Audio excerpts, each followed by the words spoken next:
Derivation की is equal to B plus I are.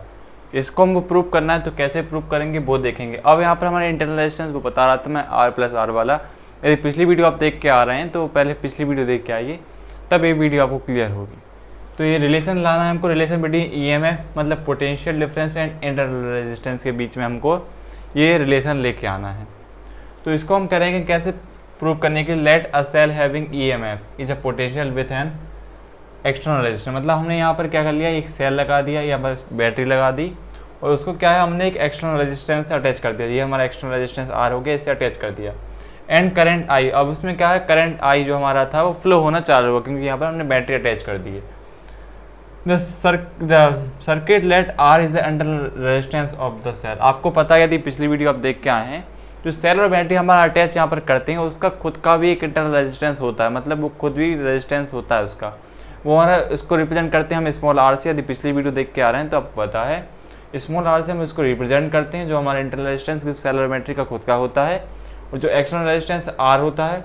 और इनको हम यदि इन दोनों के बीच का रिलेशन देखें तो यदि आपने पिछली वीडियो देखी तो आपको पता है हम इंटरनल रेजिस्टेंस को एक्सटर्नल रेजिस्टेंस के साथ प्लस कर देते हैं। तो यही इनके बीच का फॉर्मूला होता है कि जो इंटरनल रेजिस्टेंस है प्लस होता है एक्सटर्नल रेजिस्टेंस के साथ। अब इसको कैसे प्रूव करके लाएंगे वो हम देखते हैं। तो यहाँ पर क्या करेंगे, हम एक फार्मूला देखते हैं। फार्मूला आपको पता है क्या, V इज इक्वल टू में आई आर होता है। तो यदि मैं यहाँ से I को फाइंड करूँ तो V अपॉन में R आ जाएगा। तो यदि मैं इसी फॉर्मूले को यहाँ पर लिखूँ V इज इक्वल टू में कितना, यहाँ पर डायरेक्ट यही लिख देते हैं I इज इक्वल टू में वी आर। ये कहाँ से आ गया, हमारे ओम्स लॉ से आ गया। तो यहाँ पर अब एक बात लिखी हुई है maximum current flowing in the circuit, और मैक्सिमम करंट हमारी अब क्या है, हमारे सर्किट में मैक्सिमम करंट फ्लो हो रहा है। तो आप जानते हैं यदि आप पिछली वीडियो देख के आए तो मैक्सिमम करंट हमारे सर्किट में कब फ्लो करता है, जब हमारा इलेक्ट्रोमोटिव फोर्स हो। इलेक्ट्रोमोटिव फोर्स मैक्सिमम करंट होता है वहाँ पर। तो उसको रिप्रेजेंट किससे करते हैं, हम ई से करते हैं, क्योंकि मैक्सिमम करंट कब फ्लो होगा, इलेक्ट्रोमोटिव फोर्स, क्योंकि वहाँ पर हमारा करंट कब होता है, मैक्सिमम होता है।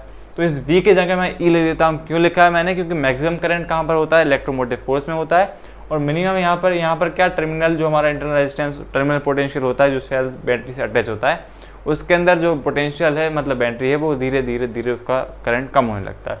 तो मैक्सिमम कहाँ होता है, हमारे इलेक्ट्रोमोटिव फोर्स पे होता है। यदि पिछली वीडियो देख के आए तो आपको इतना ज़्यादा टफ नहीं लग रहा हो। तो वी की जगह मैं यहाँ पर आई लिख देता हूँ। तो आई इज इक्वल टू में ई आ जाएगा, और यहाँ पर आर क्या है, रेजिस्टेंस है। तो रेजिस्टेंस यहाँ पर क्या है, दो हैं।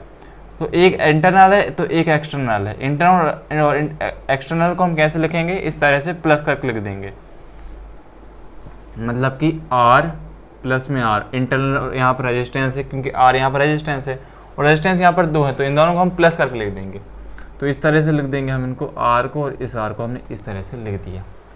अब सिंपल हम कुछ नहीं करना है, यहाँ पर इस R को, ये आपको पता होगा क्योंकि एक्सटर्नल और इंटरनल रेजिस्टेंस आपस में प्लस हो जाते हैं, क्योंकि सेल और बैटरी का अपना एक खुद का रेजिस्टेंस भी होता है। तो इस I और R और इस वाले R को हम यहाँ पर लेके आ गए, और यहाँ पर E हो गया हमारा। तो एक I R हो गया और एक R कैपिटल R हो गया और एक E हो गया। तो यदि मैं यहाँ से ऐसे लिख दूँ इसको E, और जो I R हो गया और एक हो गया हमारा I R। तो आपको पता है जो हमारा ओम्स लॉ होता है वो क्या होता है, V इज इक्वल टू में आई आर होता है। तो यदि मैं इस I और कैपिटल R की जगह यदि V को पुट कर दूं तो E इज इक्वल टू में आई आर प्लस में कितना आ गया, हमारा B आ गया। और यही हमको लाना था। लेकिन यदि यहाँ पर ऐसा लिखा है तो यदि मैं इसको लिखना चाहूँ तो इस तरह भी लिख सकता हूँ, E इज इक्वल टू में B आई आर। तो आपको समझ में आया होगा कैसे लाए हम। सिंपल यहाँ पर हमने जो ओम्स लॉ था वो भी लगाया, और इंटरनल और एक्सटर्नल रेजिस्टेंस वाला हमारा जो हम सीख के आए थे वहाँ पर कि इनको प्लस कर लेना है, तो वो हमने प्लस करके सिंपल इसको प्रूव कर दिया। एक सेल और बैटरी का अपना खुद का रेजिस्टेंस होता है, और वही वाला फॉर्मूला यहाँ पर लग गया, और सिंपल ओम्स लगाया बार बार यहाँ पर। तो क्लियर हो गया होगा। अब देखते हैं हमारा नेक्स्ट डेरिवेशन नेक्स्ट वीडियो में।